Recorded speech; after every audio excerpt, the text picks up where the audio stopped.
From demonstrations in the streets of Brunswick, Georgia, to social media posts already taking sides in this case, how do attorneys and the judge keep the focus of the trial on the evidence and not on race? Joy's here with us now with a closer look at some of the questions that those jurors were asked today. Joy? Yes, Kent, you heard some of them in Renee's story. I talked to a local attorney about that. Gene Nichols is not affiliated with this case and says to make sure this trial is not about race, the lawyers have to address it head on. The lawyers on both sides want to know whether or not people are going to make decisions based upon race or based upon the evidence. That's why local attorney Gene Nichols, not affiliated with the Ahmaud Arbery murder trial, says prosecutors and defense attorneys asked potential jurors so many questions regarding their thoughts and beliefs about race.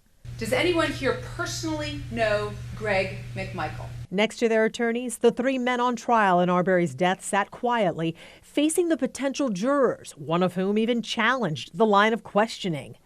Please raise your hand if you agree with this statement. Police in this country do not treat black and white people equally.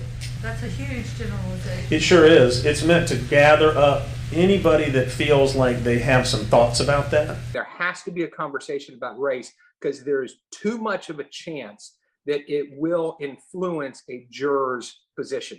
Defense attorneys for Gregory and Travis McMichael expressed concerns to the judge, saying they're worried this highly publicized case has been characterized as a murder based on Arbery's race.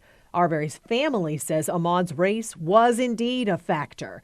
Even on this questionnaire obtained by News4Jax, jurors are asked to list all of your social media accounts, including your email, Facebook, Twitter, and Instagram. And what is your source of information on social media?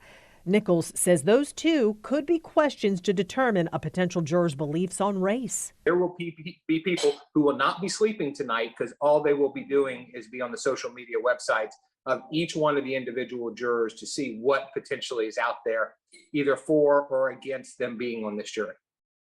Now, this is interesting. Gene Nichols says the opposite is also true. Not only will lawyers try to weed out people from the jury pool who they feel will make this case about race, Nichols says the attorneys are also working to make sure the other side doesn't purposely choose jurors based on their feelings about race. Jury selection could last 2 weeks or more.